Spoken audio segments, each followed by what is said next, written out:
The need to meet wastewater treatment regulations and reduce water usage is driving many industrial facilities to implement zero liquid discharge, or ZLD systems as a solution. The standard ZLD system consists of a vertical tube falling film evaporator, or brine concentrator, followed by a forced circulation crystallizer, enabling you to eliminate liquid waste streams from your plant and produce high-purity water for reuse.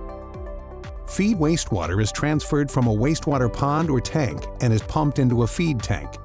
Here in the feed tank, the pH is adjusted for deaeration or decarbonation. The feed pump then transfers the wastewater through the heat exchanger, where the temperature is raised to near its boiling point. The heated brine is then pumped up to the deaerator. In the deaerator, non-condensable gases such as carbon dioxide and oxygen are removed from the brine. The deaerated brine then flows into the brine evaporator sump. The brine from the deaerator enters the sump and mixes with a large volume of brine. Brine is transferred from the sump to the flood box, located at the top of the evaporator heat transfer tubes, using the recirculating pump. Brine in the flood box is distributed in each of the heat transfer tubes. The liquid flows down the tubes, coating the inside wall as a thin film within each tube. As the liquid flows down the tube, a portion of the brine evaporates and produces steam. Both the liquid brine and vapor are flowing in the same direction. For the brine that reaches the sump as liquid, it recombines with the brine already in the sump, as well as new feed brine coming into the sump from the deaerator. That mixed volume will then recirculate back to the top of the tube and shell. Evaporated water vapor flows through the mesh pad mist eliminators. The mesh pad mist eliminators remove any brine droplets from the vapor. That vapor exiting the mist eliminators flows to the vapor compressor. The compressor increases the vapor pressure slightly.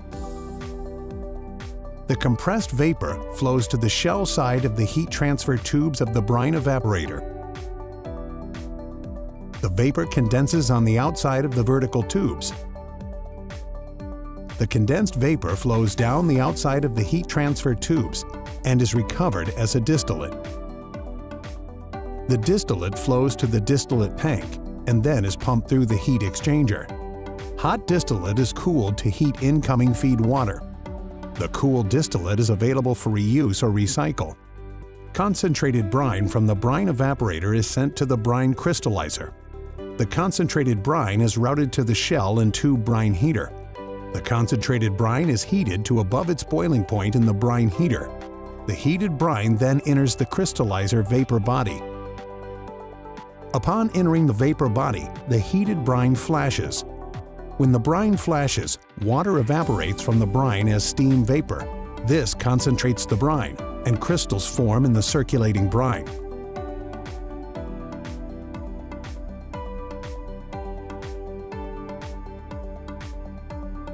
The flashed vapor in the vapor body flows through the mist eliminator to the vapor compressor.